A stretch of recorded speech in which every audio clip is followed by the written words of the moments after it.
Hello, you guys. Welcome to today's episode.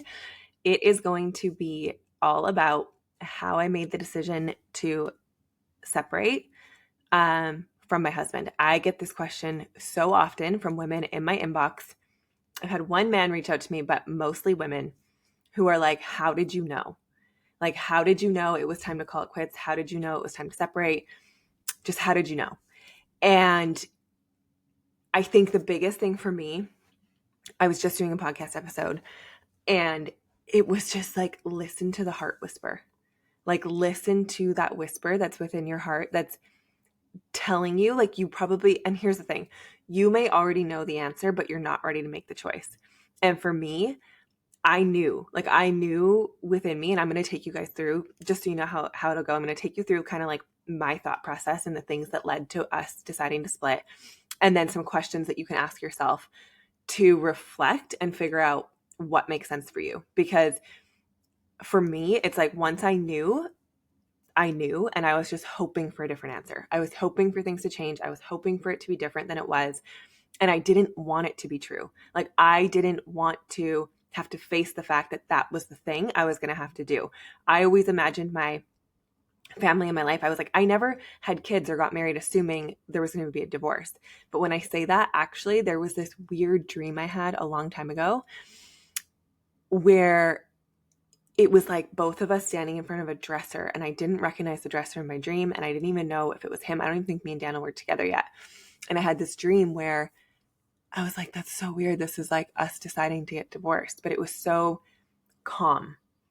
And I remember moving into this house. This is so funny now that I'm saying this, but like the people who moved into this house or were moving out of this house were getting divorced. And I remember saying, I wonder if we should get the energy cleared here, or if it's like bad juju that we're going to be moving in here with that. And like little things that, like, because I've been asked, did I know? Like, a lot of people know when they get married, it's not going to be forever. And I didn't know that firmly, but there was little whispers or hints that like this was going to be part of my path. Like, the separation was going to be part of my path before we ever got to where we are today. So what I first want to say is trust the whispers of your heart and honor yourself. But I also want to say, I am so for doing the freaking work and trying to make it work together, because no matter what, if you don't do the work, it's just going to show up with another person.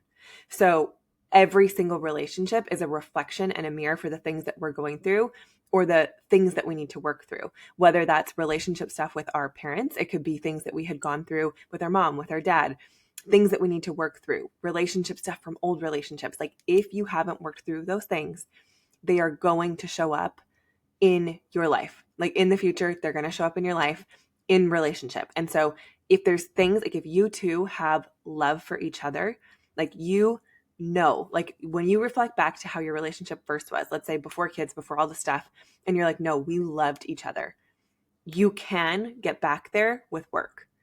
Okay. But if you don't have that foundation where like you really did love each other and you kind of just like went with the flow of things, and you don't really, there's nothing to look back on for like the good times, you probably already have your answer. However, if you and your partner are both willing to do the work and put in the effort to grow as a person, grow yourself, make your relationship number one, because for a season, if you want to heal your relationship, it's going to need to become a priority. If you're in that season where you're like, no, but I want this to work, and they're also willing to match you in that, I don't think there isn't a reason that you couldn't make your relationship this beautiful, amazing thing that you know you deserve, because anyone is capable of that, of shifting and changing and making it amazing. So I first just want to say that. And then I just want to kind of take you through some things that happened in our relationship that kind of were the catalyst, or the things that pushed me into like, oh shit, I think this is the choice I need to make. Because I feel like it's helpful to sometimes hear people's journeys and know that you're not alone. Like, I think so many marriages go through tough situations and tough times. And that's another thing, is when all of this was happening and I first got hit with that, oh shit, I think we're supposed to split up, I was hoping for a different answer. And I was also like, okay, but marriage gets hard sometimes. And like, that's just normal. And you go through waves and it's up and down, and you're not always going to love each other so much and whatever. But so much had happened that we, like, even now I look back and I'm like, could we still make it work? Honestly, truthfully, I wish that we could each do the work and then build this amazing relationship together. But who I need and who he may not be each other. And you deserve to be loved and adored and ravished and cherished, both parties. And so if you can't get to that place where you love, honor, and respect each other, like, you should be with someone who loves, honors, and respects you, you know? And both parties deserve that. And I know near the end, I was not giving him that. And I even had a moment where I was like, this is not fair. Like, for me to expect you to be anyone different to get my love is so not cool. Like, so not okay. And no one should have to feel like they need to be different in order to receive love. You should be loved wholly for who you are while still knowing that you want to do the work, right? Okay, so I'm going to take you guys through a little bit here. So this is actually really funny that I also want to say is how long women will say what they need before men do anything about it. Steph sent me a video. If you don't know who Steph is, she's one of my best friends. Sent me a video from March of 2020, and it was me saying all the things that I was needing in a joking way, but in March of 2020, we didn't split until 2023. Okay? So even in March of 2020, I was already starting to say the things I needed. It just was not taken seriously. And I feel like this is really normal for women. And then now it's serious and you guys are about to split and all of a sudden they're ready to like change everything, which is just like a male-female thing. So just know you're not alone. It's very normal. Anyways, so December of 2020 was the first catalyst moment where I remember thinking the word divorce for the first time ever. We were doing family photos. It was silly. It was over something silly. Like he couldn't believe that I got him the wrong pajama size. And I was like, well, they were women's because it's all they had left. And you're big. So I just assumed you'd need like a triple XL. They were massive. Anyways, we got in a big fight about this and he was really upset and he wasn't budging to make these family photos work. And he was like super upset. And I'm like, okay, well, I paid for this photographer. Can you please just show up for this thing? And whatever. So anyways, we had a big like kind of fight about that. And if you guys followed me on Instagram back then, you know, I wrote a post about it after where I was like, I wrote basically about how I was like, sometimes you think about divorce, blah, blah, blah, like making it kind of like, oh, it's no big deal because we like each other now. But in that moment, I remember it being a really big deal where I went, oh shit, like I just thought of the divorce word. Like that's different and extreme. Like what the hell is that about?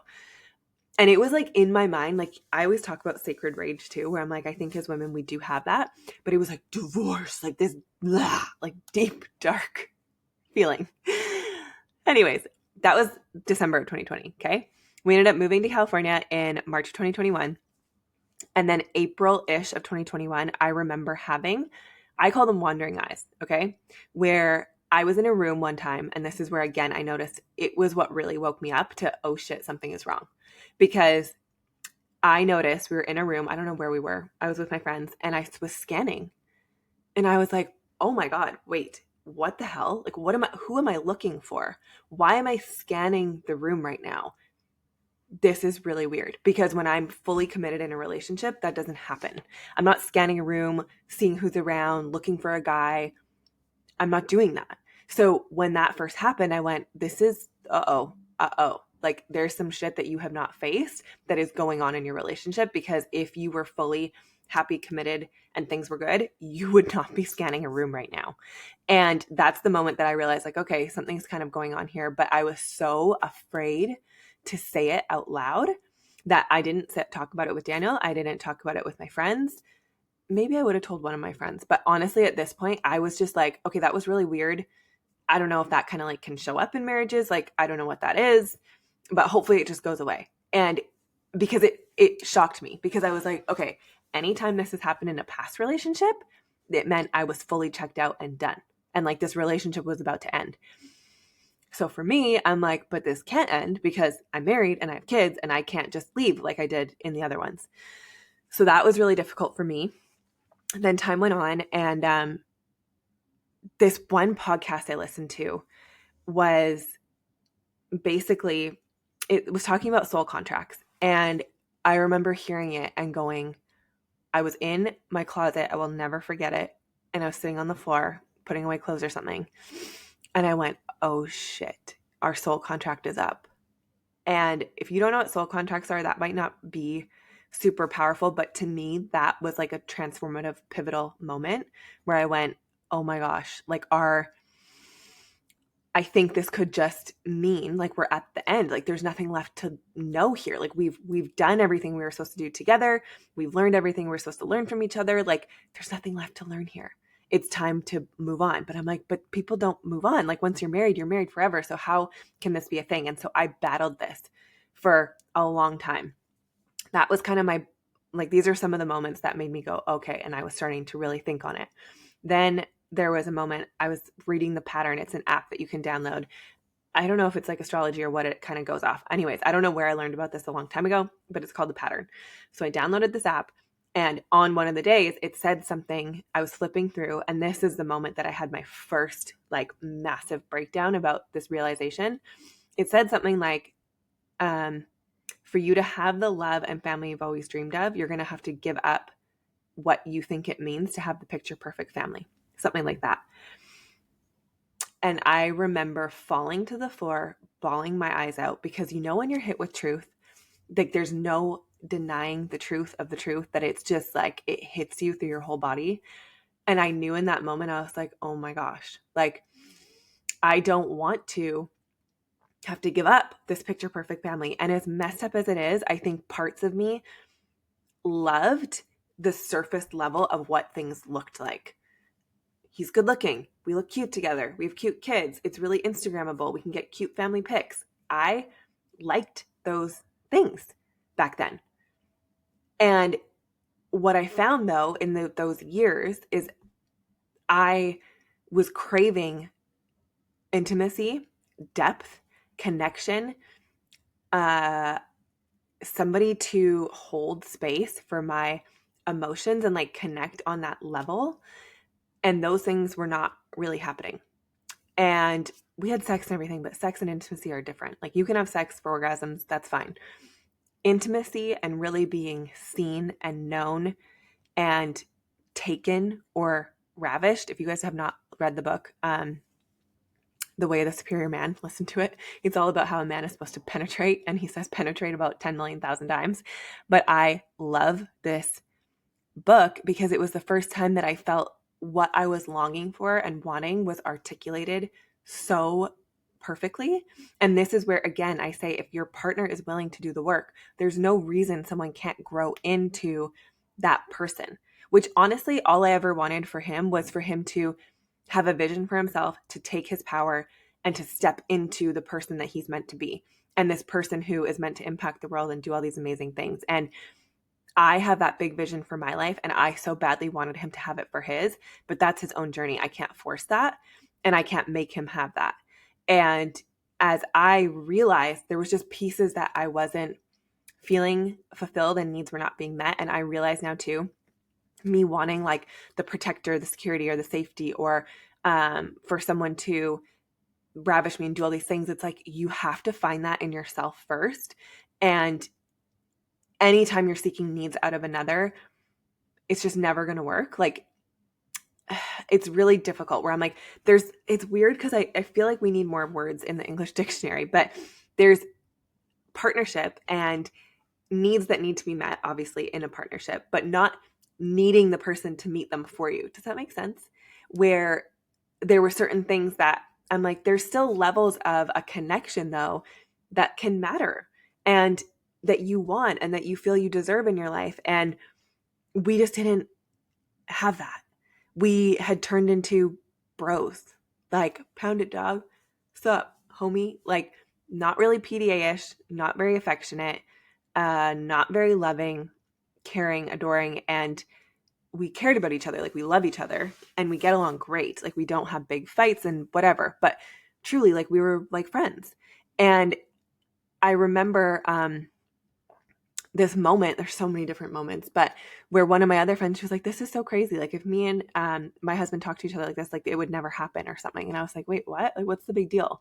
And I remember it being because we were so like always joking and broy and all these things. And I'm like, that's never how I was in relationships before. And this is not his fault or mine. It's both of us, like just who we became in the relationship together, that I just started realizing, especially as I navigated and like jumped back into personal growth and development and I was growing as a person, there were just pieces that I was like, oh, I'm really missing this in my life.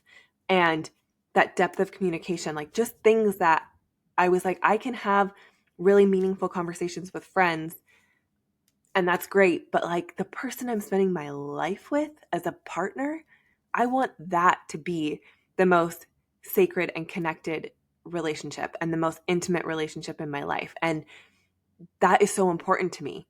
And so if you can try to cultivate that with the person that you're with, amazing, and worth working toward and doing, but both parties have to be willing to put in that work and that effort.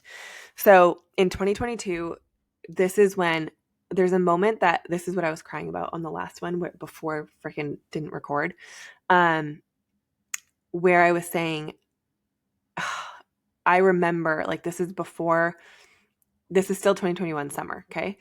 And I remember there was a moment where I'd been going out a lot because I was basically drowning myself out of my reality by drinking all the time, going out all the time, being with friends all the time, avoiding being together as much as possible. And there was this one moment where my friend was like, just come over tonight. And I was hoping, because I knew at this point, I think we had kind of talked about it. I can't remember. There was a time where he finally broke down. This is another thing. He never showed emotion, never cried. And this one night I came home and he was bawling and I had never seen him show emotion like this. And I was like, what is wrong? Because we hadn't really talked about anything yet. And I remember that being like a really big moment too. But then after it happened, we never really had a proper conversation about it. Like our communication about real serious stuff just was not there. We were really good at having fun and like high level communicating, surface level communicating. I could articulate my thoughts really well, but he would have a hard time, I think, going into his heart or really saying what he felt. Like he was just very agreeable, which got to a point where it was like, I need you to say what's really on your mind. Like, don't just agree with me to appease me and like keep the peace or like not have conflict. Say what you feel. And that just wasn't happening. So anyways, he had this big kind of emotional breakdown one time. It was the first time I've ever seen him cry. And I remember this one night, my friend was telling me to come over and I was hoping, because I knew in my gut, I was like, it felt like, oh wow, the emotions are coming back even the second time. Oh my God. It felt like in that moment was the moment I knew that like me going with my friend was me like solidifying the choice I had made, where I think I was hoping so badly for him to say, no, stay, and like show up and lead to say, our relationship is not good right now. The last thing you need to be doing is going to your friends. Like, stay here. He was on the deck with a glass of wine. It could have been so perfect and cute and amazing for connection. And he let me go.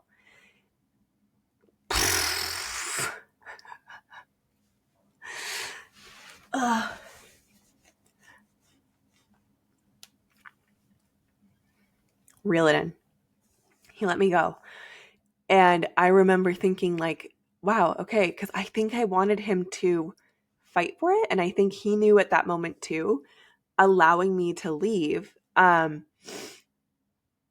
was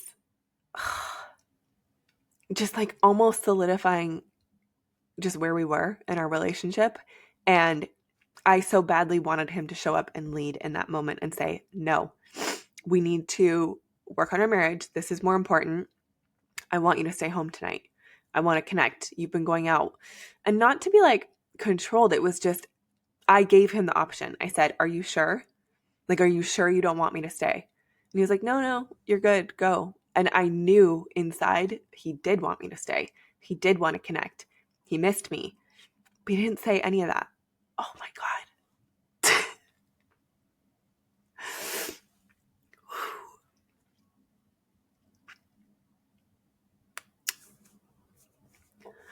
Huh. So,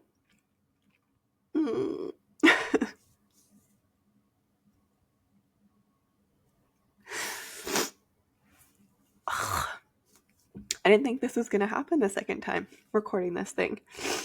Anyways. Okay. In that moment, he let me go. Oh my God. Why is saying let go? Like, bringing up all the stuff. Okay.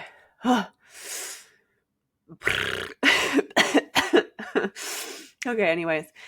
Yeah, so in that moment he let me go. And I think that symbolically I felt like yeah, like I can't keep saying let me go, but it felt like he was letting me go when he should have. And I shouldn't say should, because I could have been the one in control and done this too. But I think at this point, I had felt like I had been leading and in control so much that I was looking for him to step up and say what he was really feeling.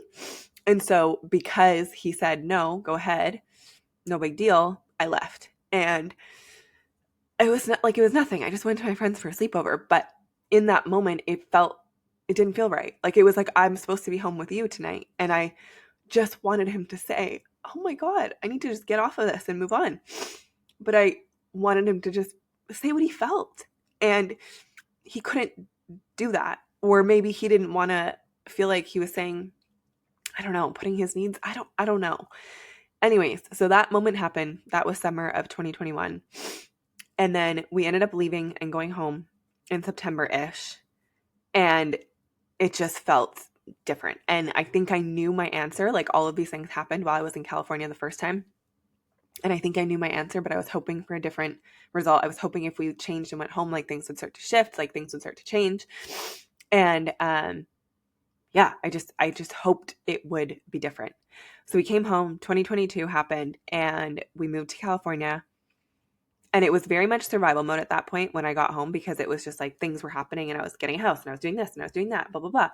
And in that time from 2018, when I was really starting to build my business, and he decided to leave work and stay home to support me and help me in doing that, I didn't realize how much I was taking on, like being a mom, momming 2 babies, building a business, paying all the bills, like managing all the bills, managing all the responsibilities and the finances and the things, like the weight. And for me, bills and like taxes and all of these things that get thrown on me, I hate it. I hate how they make me feel. It doesn't feel good. It feels stressful. It puts me into a stressed out, reactive state. Like I am not my best self when those things get thrown at me.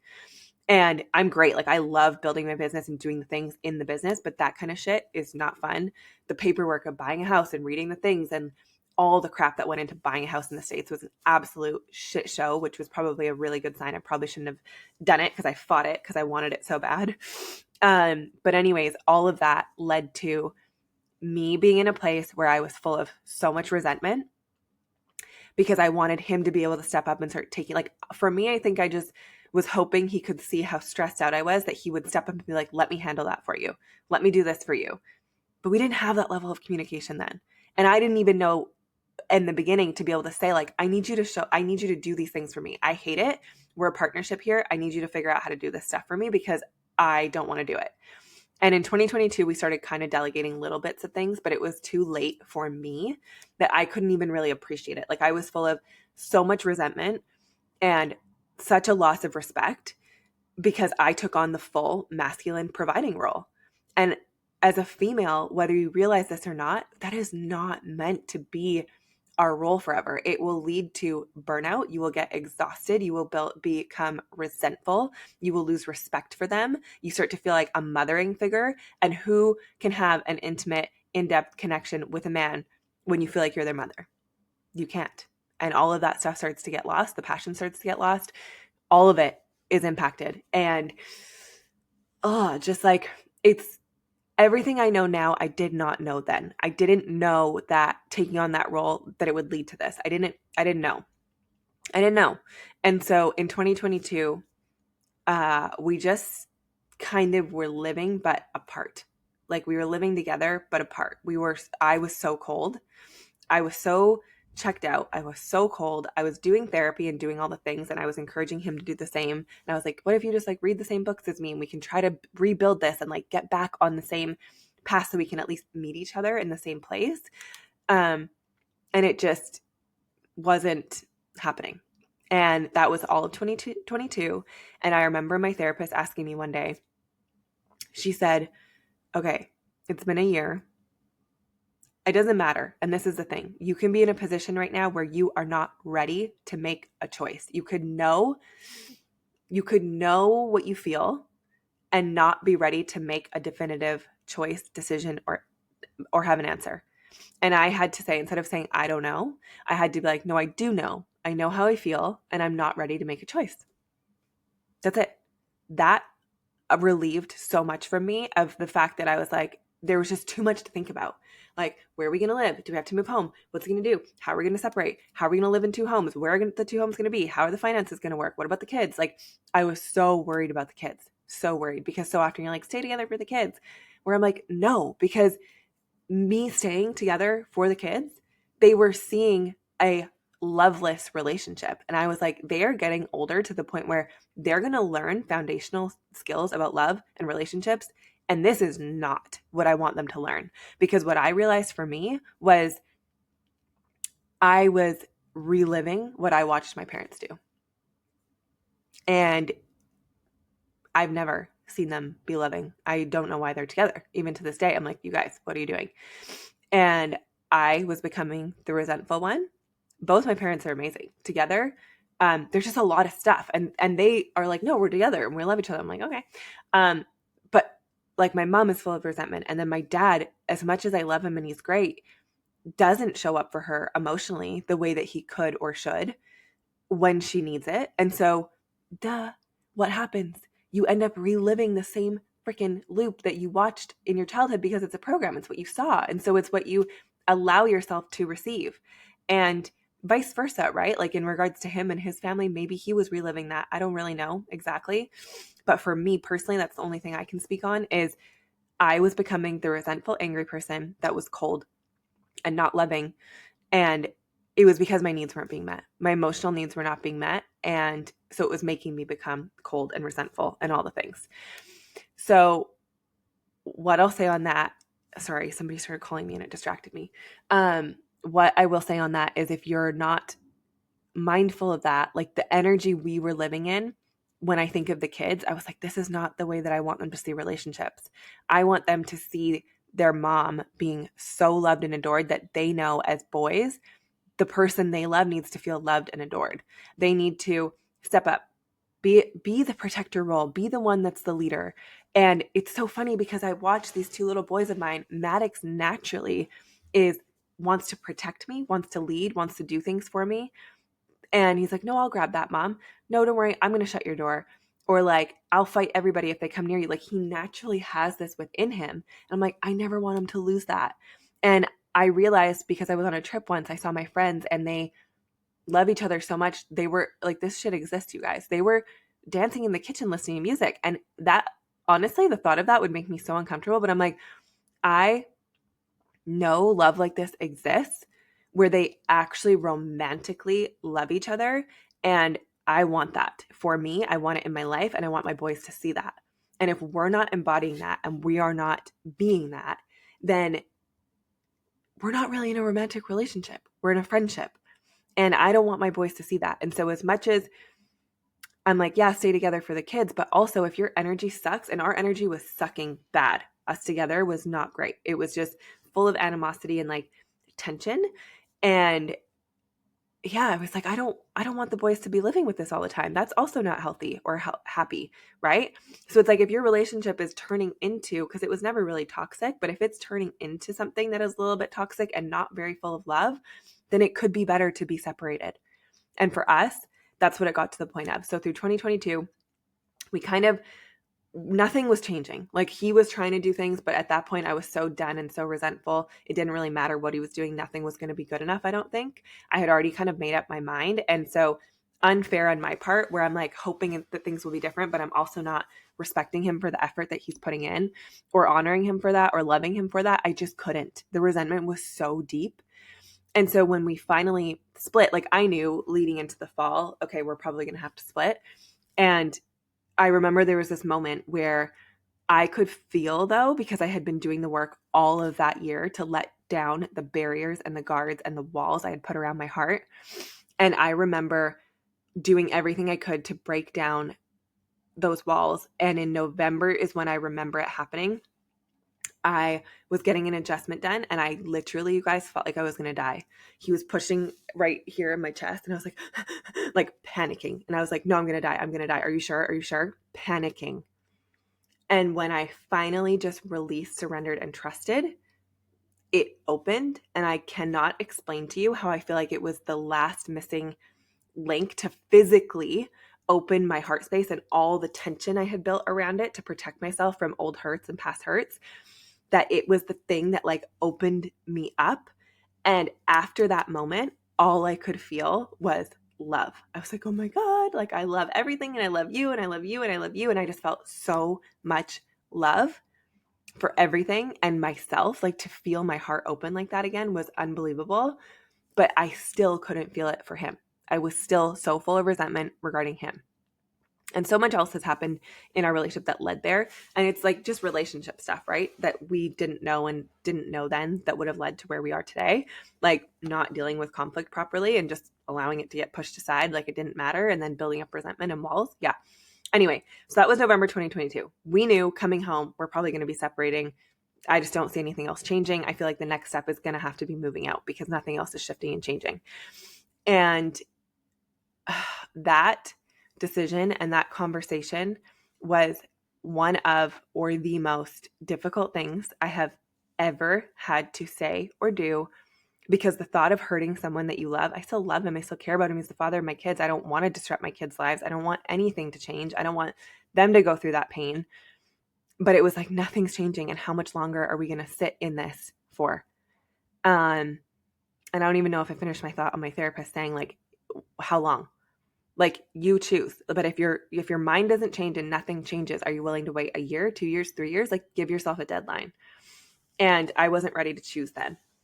But that always stuck with me where it's like, okay, how many years are you going to do the same thing? And if nothing's changing, expect a different result. Like that's insanity. If nothing's changing, nothing's changing, right? So, yeah, I would just say if you're in that and it's been years and you've had the conversation, like the first step is have the conversation, start talking to each other.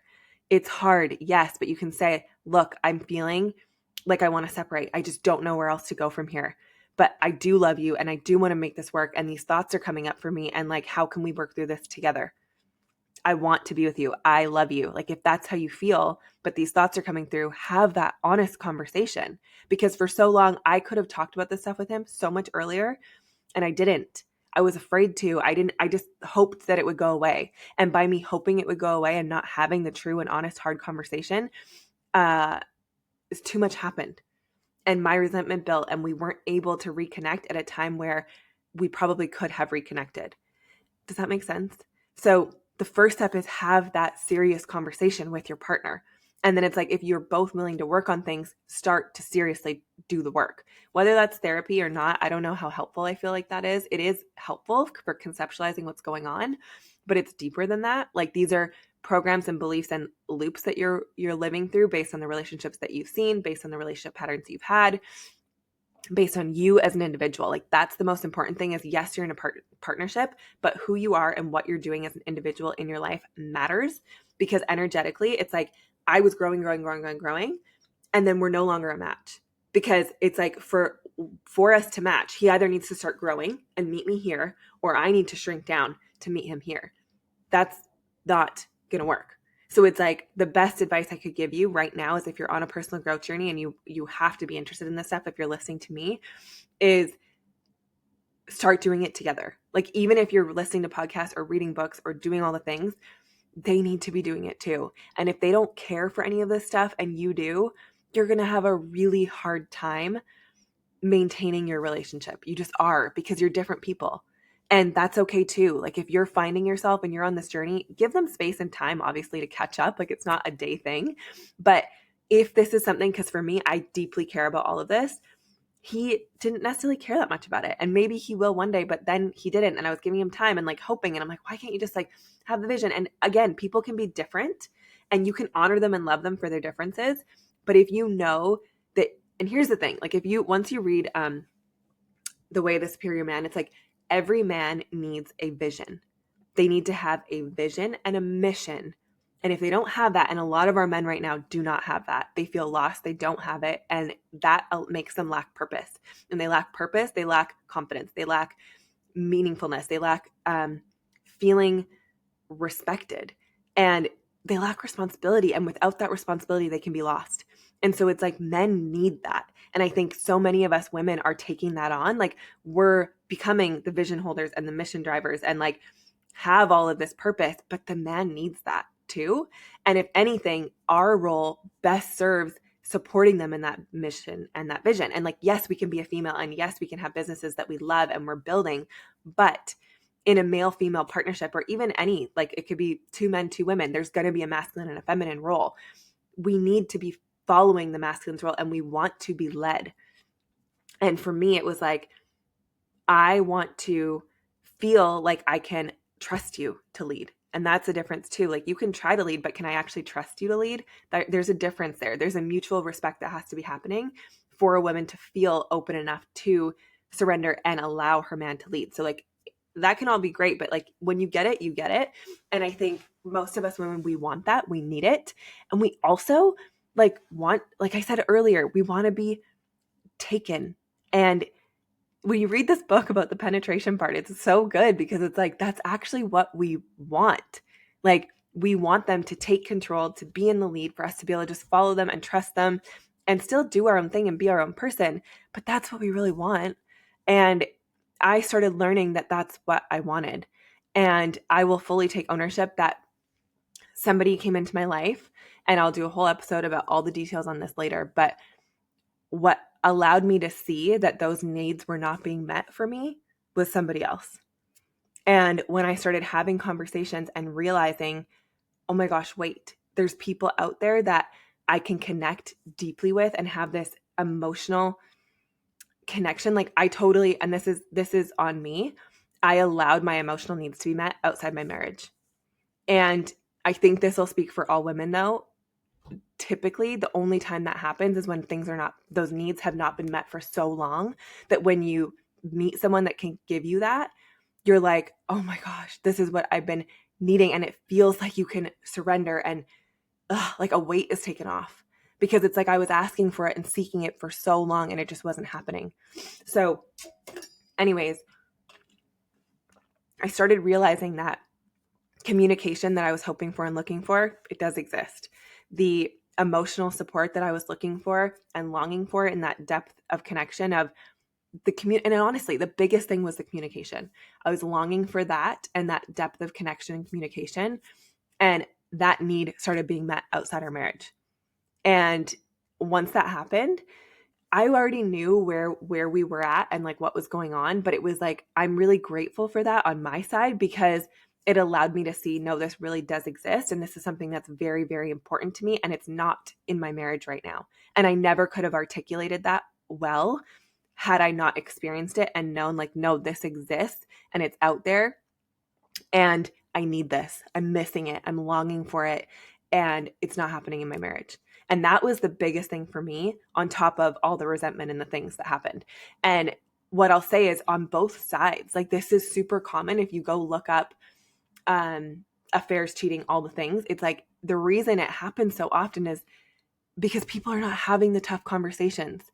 And so eventually those needs need to be met, whether it's men because they're never having sex and they like go have sex outside the marriage, or for women, typically it's emotional. So if your emotional needs aren't being met, oftentimes you have to find someone. We're wired for connection. We need to find that somewhere. And that's what leads to the breakdown of relationship or people seeking outside. But I'm like, I see it so differently now, because I'm like, had we been able to communicate and talk about that stuff, even when I tried, it never got there. So it's like I was trying and I was asking and I was basically pleading without pleading for years, trying to get things moving in that direction. It just wasn't happening. So anyways, how did I know it was time to leave? When Nothing changed. And now we were in a position where I was like, this has to take another step, because how much longer can we keep trying to do the same thing and nothing's changing? Because this is driving me crazy. And it was taking up so much energy, so much focus for over 2 years. Every single day was consumed with this thought: what do I do? Do I stay? Should I go? Should I stay? Should I go? What do we do? Are we going to make it work? Are we not going to make it work? Can I be in love? Can I not be in love? Every trip I would take, I would come home and I'd be like, no, we're going to be able to make it work. Then we'd be together in the same room and I would be like, psych, no, nope, no. Because I had it, I think I was in love with this imaginary image of what I thought it could be, and it just was not that. Like, it wasn't. Our connection, like, it was all just messed up. And so even to this day, I wish that we could make it work. I wish he could find his power. I wish he could grow and we could find our way back together. But I cannot continue waiting in this season where it was becoming super toxic, unhealthy, and we were not respecting and loving each other through this in the best way that we could for the kids, for everything. I feel I have more peace right now apart because I'm in my own energy and he's on his own path of growing and changing. And you know what? Maybe he'll never have the same wants, hopes, dreams as me. Maybe we'll never be on that same frequency where it just makes sense. I don't know, right? But I'm like, of course, the hopeless romantic in me is like, hopefully, maybe it'll work one day. And then the other part of me is totally, this is the difference though. I'm not clinging to that. I'm like, you go do you be on your journey. I'm going to focus on me. And if we end up finding our way back together, great. And if not, awesome, because I trust that I will find the person that makes the most sense for me. And so will he, because we both deserve to be loved, adored, cherished, and have the connection that we both deep down crave, want, and deserve. And I know that, and I trust it. And so I'm not clinging to anything. Okay, did I miss anything? But basically it was 2 years without feeling much change. So I want to go through just some of the questions that I would ask and reflect on before you make a choice. But again, the first step is a conversation. The conversation is number one, to start having open dialogue about what you're feeling. And I feel like it's so taboo, but like, I remember thinking like, oh my God, if I'm thinking about this divorce thing, how can I talk to him about it? Like, I just kept it to myself. Where now I'm like, who I am right now, I'd be like, dude, I'm thinking about, like, divorce came through today. That's really crazy. We should talk about this because, like, what is going on deeper under the layers that is bringing us here? And we would talk about it. Where, anyways, hindsight. So here's some of the questions. First, I would say, like, have you actually tried everything? Whether it be marriage retreats, healing retreats, counseling, hypnotherapy, like whatever it is, have you actually tried everything? And are you willing to try? Because at the season we were in, I wasn't willing. And I will fully own that. He could have wanted to do anything. And I was like, I would rather die than thinking about going to a marriage retreat together. I would rather die. It made me feel so uncomfortable because there was nothing in me that wanted to build the connection. That's different than someone who's longing to still want to build the connection to heal it. I didn't want it. So both parties, again, have to be willing. This is not just a him thing or a me thing. It was both of us. And this is the same thing in your relationship and marriage. It takes both of you. Are you receptive to working on it and making changes? They need to be receptive and they need to want it just like you do. And you do too. If you're not in a place where you want it, then it's like, I don't know. Like, I don't know if I could have got to the place I am in right now where the resentments are all going away. And I'm starting to find respect for him as an individual again, had we not separated. So, like, you can always get back together, like, if you're willing to have that conversation as a couple, like, space isn't always the worst thing. You could always try dating each other again and see how it goes. I don't know. But yeah, have you told them how you feel? And have you had those open conversations? Can you both openly discuss what's not working? I would say everything that wasn't working, and I'd want him to give that back to me for where he didn't feel his needs are being met, or he didn't feel things were working or what was bothering him. But he had a really hard time sharing that stuff with me. Now, I don't know if he could share it better, but then he never could say anything. And I don't know what that was. I'm like, I know that I'm being a piece of shit right now and being totally cold and an asshole. And this is not who I am. When I'm in a relationship, I'm so loving. And you can probably remember in the beginning too, I will like show up and do anything for you. I love you. I like to take care of people and like nurture them and love them. And I was cold, You know, that song's like some from Sweet to Savage. Yeah, that was me. Anyways, can you both discuss what's not working? What do you need that you're not getting? Like, where are the things that you're really wanting? And here's the thing. I've had people talk to me and message me about some of the things before, and I'm like, it's deeper than that though. So it's like, let's say, well, I need them to come home and actually help with the baby and help do this and help do that. It's like a lot of the time we just need to feel supported. So what are things that you can feel more supported in, or where your emotional needs not really being met, or where are you not feeling seen or heard or valued or loved or appreciated? Those are the things that matter and that you need to have that conversation on. Yeah. And the next thing would be, where are your needs not being met, and could you have those needs met by this person? Like, if they did the work and if you guys had the hard conversations, could you get those needs met by this person? Because if the answer is yes, and you can make it work, stay together, put in the work and try to do that. However, if it's time and time again, you've told them what you need and no changes and shifts are happening, then that's up to you what you decide you feel like doing with that situation. Yeah. Are you attracted to each other? Oh yeah. And yeah, just that it goes two ways. And like, are you attracted to each other based on, like, thinking back to the beginning of your relationship? Were you super attracted then? What brought you together? Are those foundational things that brought you together still the same today? Have they shifted?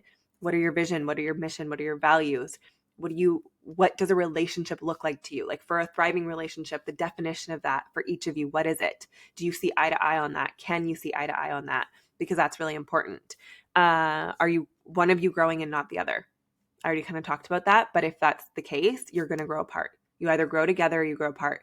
So you need to make a commitment and a pact to start growing together, or you are going to face a time where you're full of resentment and disrespect and anger, and all of these feelings will start breeding inside of you because you're trying to pull dead weight. Like, this is the same in business. Like, this can happen in your marriage where you feel like you're just pulling and pulling and trying to get somebody to have the vision and do the things. And that is exhausting. It takes so much energy. For 2 years of me trying and like saying, and then I started checking out, and I will own that. Like, by the time he was ready to put in the work, I was so checked out. I physically could not get myself to do the things, to put in the effort. Okay. And I will own that. But because this was so consuming, I had lost my ability to be creative, to be forward thinking. I was so full of scarcity and fear and lack in my relationship. I'm making that choice to like jump and move on and make that decision to separate. My business started getting hit because they all matter. So it's like your health, relationships, and money all are intertwined. And if one is not great, it's going to impact the others. And eventually, because our relationship, it was kind of crumbling, and the foundation of it was crumbling, and what we were living in was not serving either one of us, it started impacting, of course, my business, my health. All of those things started getting hit. So it's like, take a look at that, because your relationship is one of the most important things in your life. It should be, especially when you have kids. Like, it needs to be incredible. It needs to be prioritized. And I can look back and know that I put my business first a lot of times because I didn't know any better. And so there were seasons, of course, there's going to be seasons where sometimes different things take priorities. You got new babies, you're doing a business, you're doing all these things. But then make your marriage a priority. And it's like, if you haven't done that in a while, and again, if you still want to try to connect, go on dates, prioritize them again, prioritize quality time. That always worked for us in the beginning. When we would prioritize our quality time, it always made us feel more connected and it was good. But then things started to shift, and that wasn't working anymore. And I was too shut down and too blocked and too guarded and checked out to even allow him in when we were trying to do the dates and stuff. And that was on me. So if you both still want it, start making it a priority and make it your number one priority. Are you willing to try, or is your mind made up already? Because for me, my mind was already made up, and the trying didn't matter. It didn't help anything.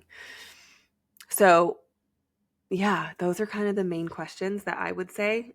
And I hope that this was kind of semi-helpful, but I just want to say I am so for people working on it, because you can grow so much as a person in a relationship. Like in your relationship, you're going to get triggered. You're going to get challenged. There's going to be stuff that shows up. But can you hold space for one another, love each other, and be there for one another through it, through the changes, through the growth? And both of you need to be willing to be emotionally available and supportive. Where I'm like, if I wasn't feeling like my emotional needs were met and I didn't feel safe enough to be held, and vice versa, like that's an intimacy thing on both of us. And whether we figure that out separately and we just never could have it together, maybe, but that's something that you can still do together in a partnership, even if it's uncomfortable. But again, you need to be willing and open to want to. So that's only a question that you can answer for yourself. And I just want to say, like, no matter what you decide, I feel you. I get it. I have been there. It was the most challenging decision to make for myself. It is scary. It is tough. It is not easy. But what I will say is on the other side of it, I have found it's courage, right? Like if you guys know the scale of human consciousness, if you're sitting in fear, scarcity, lack, grief, all those things, those are like the lowest vibrational energies you can be in. And because I was sitting in those, because I wasn't having the courage to make the choice I already knew I needed to make, it impacted my health, my business, other things in my life. And once I made that choice, on the other side of courage is peace and love and joy and all of these amazing things that honestly, you guys, I found within me. And for a little bit, I was like, I want a protector. I want someone to provide and protect and all these things. And what I need, and like that security and safety feeling from somebody else. And what I had to realize was, okay, how can I call this in on my own? Because I'm on my own now. So I was good financially already. Like that was okay. So I had providing and I had the security. But what I needed to find was in grounding myself, like true grounding, whether that's connecting with the earth, meditating, whatever, stillness, grounding within my body is what allows me to feel safe regardless of what's going on around me. So I don't need somebody else to come make me feel safe. I can make myself feel safe. I can make myself feel loved. And by me reconnecting with myself and my heart, I feel the love. Like I feel it for me. And when you get to that place where I'm like, I never really gave myself that time in between relationships, like I was jumping from people to people and loving them. And I was so good at putting all my love in them because it was easier to love them than it was to love myself. And I just wasn't in a place or a position where I loved myself at the time. And I had built it a lot. Like when me and Daniel got together, I was in such a better place, self-worth wise, self-love wise. But this season has given me time alone to truly, truly, truly connect deeply with myself. And I'm loving it. Like I really am. The moments where I get to read and not be in someone else's energy. And just for the first time in a really, I don't even know if ever, like since I've been aware of anything, been able to be in my own energy and do things that I want to do for me, with me, and nurture that relationship with myself. And to me, that time is invaluable, regardless of what happens in our relationship, for my kids, for myself, for him, for our relationship. No matter what, the growth and the time you put in and working on yourself will always be better for everyone that's involved with you in your life. And it's given me that. Plus, it's allowed me to realize that those things that I was seeking outside of myself, I need to find them in me first before I can ever expect another to match me there or be able to meet me there. And honestly, to be able to self-reflect and say, okay, what attracted us together in the first place? What brought us together? What made us attracted to each other? Because there's wounding in both of us. It's not just him and it's not just me. Like both of us had things that brought us together. And I'm so for the masculine and feminine energies right now where I'm like, I fully took on the masculine role. What happens if I take on that dynamic alpha dynamic? What? I don't even know where that word came from. I need to go eat. So I'm feeling like a little bit funny right now, but, I totally took on the alpha male role. Okay. Alpha female, alpha male, it doesn't matter. I took on the alpha. What happens?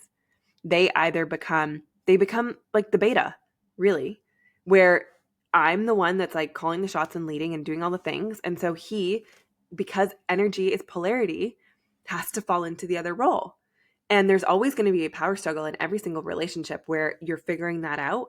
But so many women, especially that I talk to and deal with, are in the alpha female role where they're leading and figuring everything out and doing all the things and providing and organizing, and they're just so in their masculine, and it will burn you out. So it's like, if you're in a position right now, it's like, how can your man start to show up, lead, provide in a different way, even if it's not financially, in other ways, so that you don't end up hitting that point? Because for me, that's where all the resentment came from. So, yeah, I need to go eat. And hopefully I articulated everything that I tried to in my first episode. I'm still so upset that did not record, because I'm like, it was just so freaking good, everything I shared. And yeah, I would just say, follow your heart and trust that it's leading you on the right path. Separation is not the worst thing in the world. You don't need to hold a bunch of shame about it. I was so afraid, like, who am I going to be if my family's not together? And what comes with that? And what does it mean for me? How does it look to other people? Like, I truly thought I was going to lose friends. I thought I was going to lose relationships in my life. I thought no one would want to. I was even worried people wouldn't want to associate with me anymore.